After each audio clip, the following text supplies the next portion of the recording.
This is the Osee GoStream M2, and it's a capture card device as well as a HDMI video switcher, so you can use it both ways.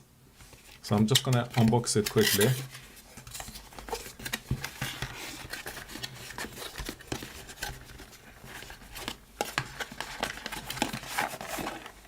So this is the box that it comes in, and this is the start guide. So officially they call it a dual HDMI switcher. So it's more of a switcher than a capture card, but it also functions completely fine as a capture card if that's how you want to use it.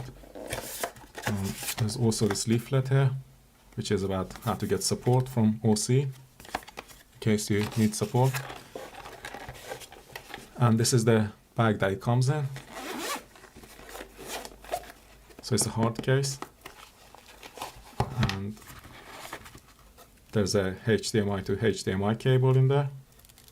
Full-size HDMI cable, by the way. And also there's a USB cable, USB-C cable to either USB-A or USB-C. So you have this adapter here, which you can use to connect to a USB-A port or a USB-C. But the device you connect it to has to support USB version 3. So if you connect it to a device that doesn't support USB 3, then you will have reduced resolutions. And this is the device itself. So just to compare it to the size of my hand to give you some context in terms of how big or small this device is. So in terms of what comes in the box when you buy it, you have the box itself, the hard case, USB cable, HDMI cable, user guide or manual, and a leaflet which tells you how to get support from Osee. The GoStream 2 weighs 150 grams, and in terms of its dimensions is 12.2 centimeters length and 8.06 centimeters in width and 2.7 centimeters in thickness. It doesn't have a fan, but it has some opening here on the side which will let air in and out to keep the device cool. So that exists on both sides of the device. And the advantage of it not having fans is that it won't actually create any noise. So if you're doing video recording, there won't be any noise coming from this device. On the bottom of the device, there's two pads to stop it from slipping if you have it on a table. But there are no screws for mounting it to a tripod or anything like that. In terms of ports, it has two HDMI in ports which support 4K at 60 frames per second. So you can input 4K at 60 frames per second into these two ports, and these two ports are HDMI 2.0 compatible. And there's one HDMI out port, so this supports outputting 1080p at 60 frames per second. So you have 4K at 60 frames per second going in and 1080p at 60 frames per second coming out. And there's a USB-C port which is used for powering the device. So you can power it with a power bank or a USB-C charger or even a computer. So just connect this to the USB port on the computer and it will power the device and let it run effectively. And the power consumption of this device is 5 watts. So that's 5 volts at 1 amp, which means you can power it with even the most basic power banks. You don't actually need power delivery or one of those power banks that are expensive and can produce high voltages and high currents. This same USB-C port, aside from functioning as a power source for the device, it's also used to output the video. So this is essentially the capture card functionality of this device. So it can output 1080p at 60 frames per second through this USB-C port, and it supports the UVC protocol.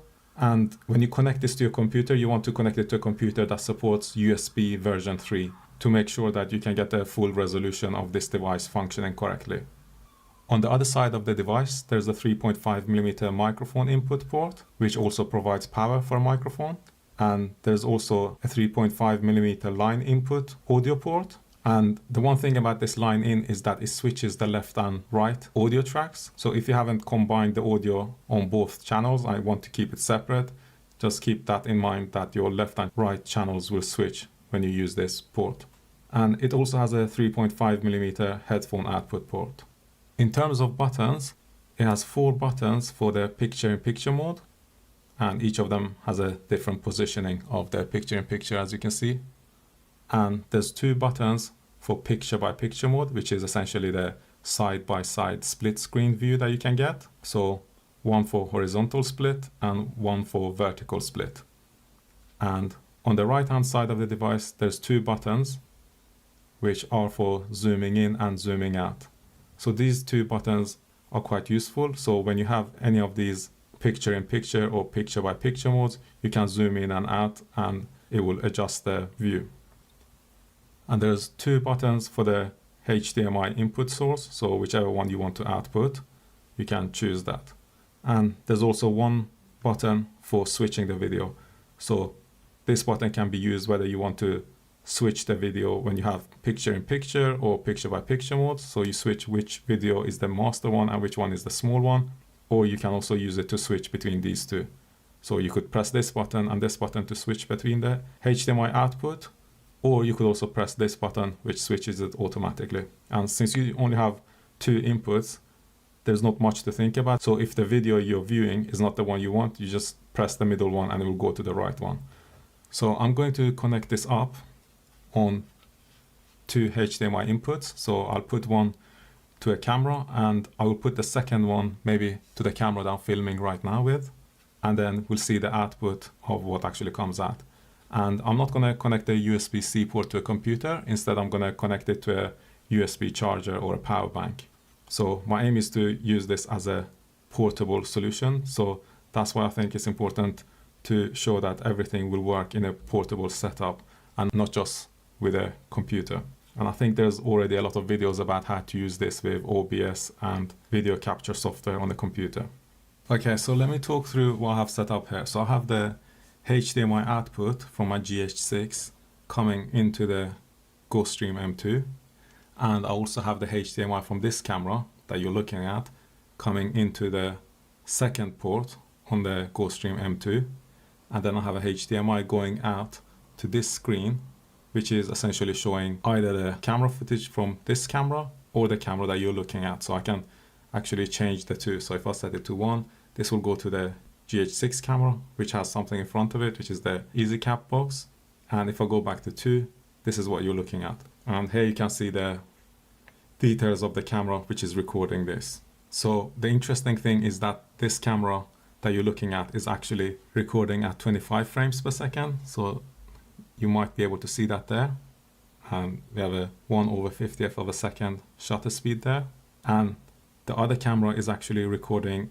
Well, it's not actually recording, but it's in standby and it's in 4K 60. So if I go back to the second camera, this camera, I've switched off the overlay for the HDMI to this camera because I use it for streaming, but essentially it's set to 4K 60. So the GoStream M2 is able to both take the input from 4K 60 as well as the input from a 25 frames per second, and that's 1080p 25 frames per second, and then output it to the monitoring device. So if we do the picture-in-picture mode here, you can see that there's a small picture-in-picture there, and we can increase this.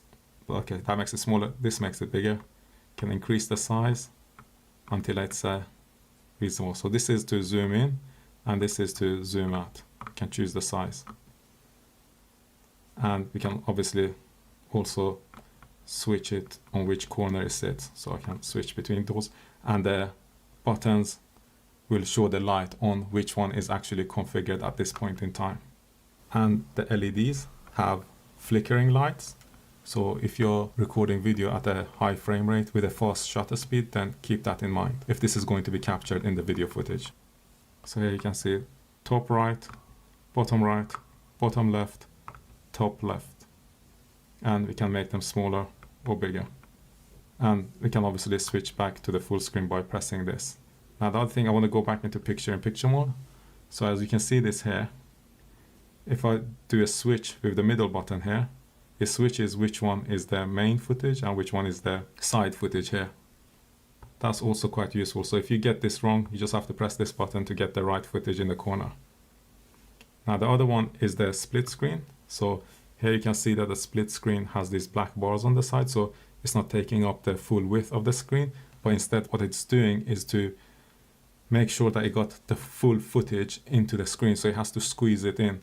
If you don't want that, then you can increase the size, but then what will happen is that it will chop off the top and bottom of the video footage. So it's up to you how you want this to look. And if you want the side-by-side split, that's again how you do it, and you got the black bars on top and bottom this time. And if you want to increase the size, you can do that, but it obviously crops off some of the footage.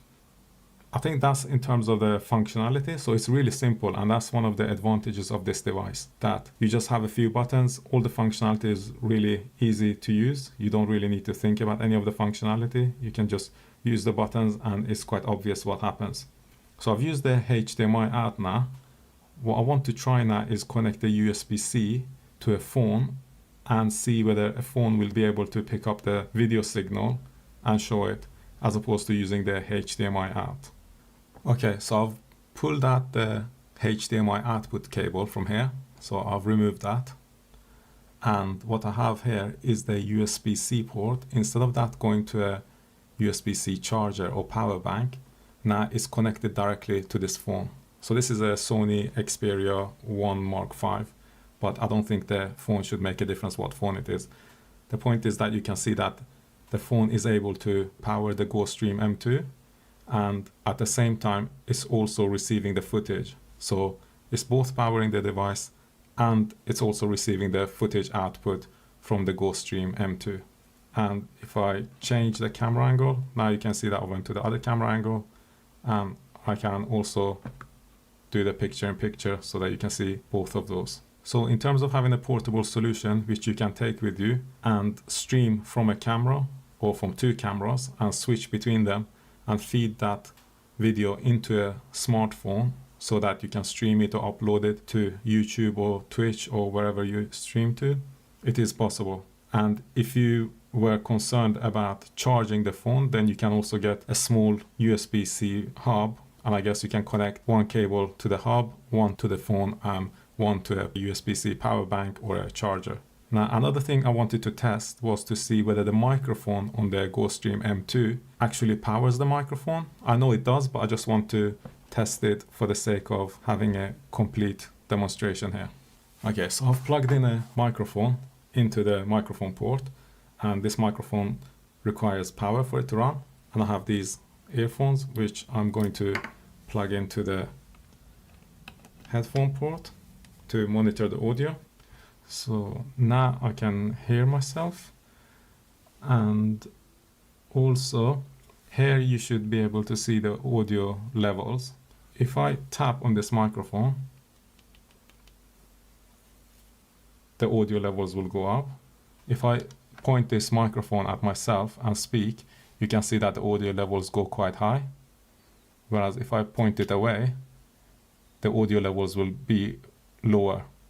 So I can confirm that the microphone port provides power for this microphone and it works. So to talk through the use cases for this, one is that you connect two cameras, which I have here, one camera here, and one camera which is recording this, and you output it into a device, whether that's with USB-C or via HDMI for live streaming, and that works quite nicely. So this is particularly good if you're a solo operator and you want to live stream sports. There are other use cases which are covered in detail on YouTube, which you can look at, which is for gaming. So you have your two HDMI in connected, one to the game console and one to a camera, and then you have the picture-in-picture option so that you can have your face and your gameplay recorded at the same time. And also you can use it for conference calls and presentations.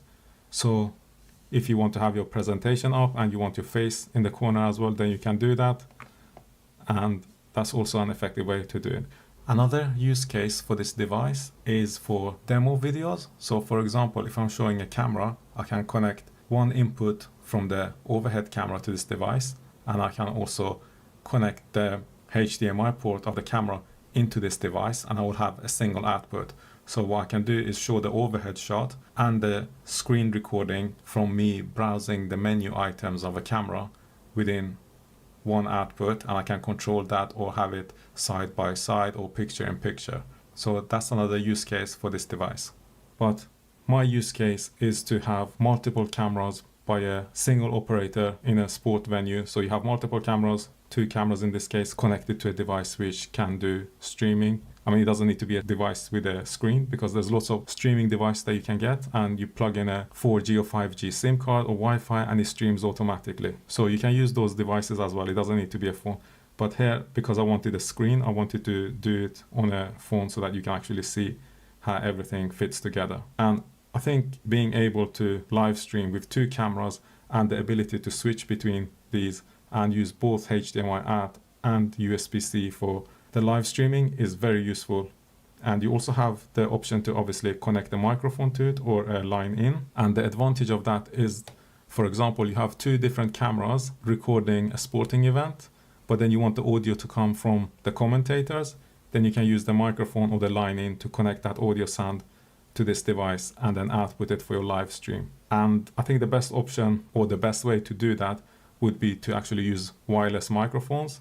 So you give 2 wireless microphones to the commentators, and then you plug it into the line in or microphone depending on how you've configured it, and that gets added to the live stream broadcast. The only thing is that you need to control the volume on the camera to make sure that it's not so loud that you can't actually hear the commentators. So the main advantages of this device is that it's really light. It only weighs 150 grams and it's made out of plastic, and it's really small, so it's shorter than a smartphone, maybe slightly wider or the same size, and it's slightly thicker than a smartphone, so it's more thick on the back and slightly less thick on the front side. I don't know if you can see this. So this is because it's made to essentially sit on a table. And one of the things I wanted to mention about the GoStream buttons is that they're soft, so they don't actually make any noise when you're pressing them, which could be captured in video. A few things to keep in mind about this device is that the line input switches the left and right. So if you haven't merged your audio to be the same on both channels, then that might be something that you'll realize. In my case, the audio will be combined anyway, so it won't make a difference because I'm using it for live streaming. And another thing is that the LEDs have flickering lights. So if you're recording video at a high frame rate with a fast shutter speed, then keep that in mind if this is going to be captured in the video footage. If you plug in a microphone or the line in, the audio will be combined with the audio from the HDMI. So if you don't want the audio to be combined, then you can switch off the audio in the camera and just use what you're putting in here. Or you can have a different device that deals with the audio before it actually comes to this device. And this device has been created to sit on a table, so it doesn't have a 1/4" 20 thread that you can mount it on a tripod. So just keep that in mind, that if you want, then you can use probably a phone holder to keep this in place and then attach it to any camera cage or a tripod or whatever else you need. There's a few different ways of comparing this device to other devices. So one is to compare it as a video capture card, and the other option is to compare it as a HDMI video switcher, or compare it to other devices which have both the functionality. So essentially, there are video switcher which also provide video capture through a USB port and push out a UVC compatible video output. So if we compare it to another device which is a video capture card, there's one video capture card which is the EZCAP364 GameDock Extreme 2.1. So this one, the GameDock Extreme 2.1, weighs 228 grams, whereas the GoStream M2 only weighs 150 grams. So the GoStream is substantially lighter and it is smaller as well. So you can see that the EZ cap is thicker. Should be able to see that it's slightly taller and slightly wider. And another thing about the GameDock Extreme is that it only has one HDMI in. So as a capture card, it might work fine, but it only has one HDMI port in. So I can't use it as a video switcher. But with this device, you can input 8K at 60 frames per second, and it can output 4K at 60 frames per second to a USB-C port. But it doesn't have a HDMI out. So the HDMI out that you saw on this device, that's actually just to have a pass-through. So if you're doing gameplay, it will pass through the same video footage that comes in and out of the other direction. Whereas with the GoStream you have the option to do like picture in picture, and you have 2 different HDMIs. So not quite the same device. So in that sense, I would say the GoStream is more useful if you want to record a sporting event and you want to have a portable device with you. You can connect it to 2 different cameras, switch between them and share the screen between them, and output it either through HDMI or through USB-C to live stream it. Whereas with the GameDock, that's not possible because you only have 1 HDMI in. So I think the GameDock Extreme is for a different use case when you just want to have 1 camera and stream that, as opposed to having 2 cameras. Another device to compare this to, which I don't have, is the Rode Streamer X. But the Rode Streamer X weighs 350 grams, which is over twice as heavy as this one. And I think that's because it has audio controls and XLR input. But in my use case, I don't see those as advantages because it also means that it will consume more power. And then if it consumes more power, that means I need extra batteries to carry with me, in addition to the additional weight of that device. And it's also bigger as well. So it's 14.4 centimeters by 12.2 centimeters by 5.1 centimeters. So it's bigger in every dimension. So it's definitely not as portable. But what's a deal breaker for me on the Rode Streamer X as well is that it only has 1 HDMI input port, which again makes that a device to be used for a different purpose, not what you can use the GoStream M2 for, since it lacks the portability that you get with the GoStream M2, both in terms of weight and size and power consumption. And it also lacks the functionality, so it wouldn't have 2 HDMI ports, which the GoStream has, and all the picture-in-picture modes, all of it with buttons. Now, another device which is more similar to the GoStream M2 than the other 2 that I've mentioned, is the J5Create dual HDMI video capture card with the model number JVA06. So that one weighs 172 grams, so it's still heavier than the GoStream M2, but not substantially. And that one is made out of aluminium, and it has 2 1/4-inch 20 threads. That one is slightly bigger, so it is bigger but not by a lot. Its length is 13.46 centimeters, and its width is 6.37 centimeters, and its thickness is 1.84 centimeters. So in terms of thickness, it's actually less thick than the GoStream M2. But one of the things you have to realize about the GoStream M2 is that it's thicker on one side, but thinner on one side. So with the J5Create dual HDMI video capture card, that one has 3 physical buttons which let you switch off or switch on any of the audios that are coming from various inputs. So you can switch on HDMI 1 input, HDMI 2 input, and the audio from the microphone port on the device itself. So you can have any combination of those 3 audios going to your output depending on how you choose those buttons to be on or off. Another functionality which the J5Create capture card has is that it has chroma key for green screen functionality. So when you do picture in picture, then you would be covering up less of the main image. But the buttons on the J5Create are quite clicky, which can be captured in the audio if you're doing video recording. The J5Create has 2 USB-C ports as opposed to 1. So there's 1 USB-C on that for powering the device and 1 for capturing the video output and also allowing pass-through charging. So one of the USB-C ports would power the device, and the second one, which is connected to your computer or your phone or whichever device you're using for live streaming, it could also power that device. And the other thing about the J5Create unit is that its HDMI input ports don't support 4K. Anyway, let me know if you have any questions about this device, or if you want me to compare it to another device in more detail, or if you want me to showcase one of its functionality in more detail.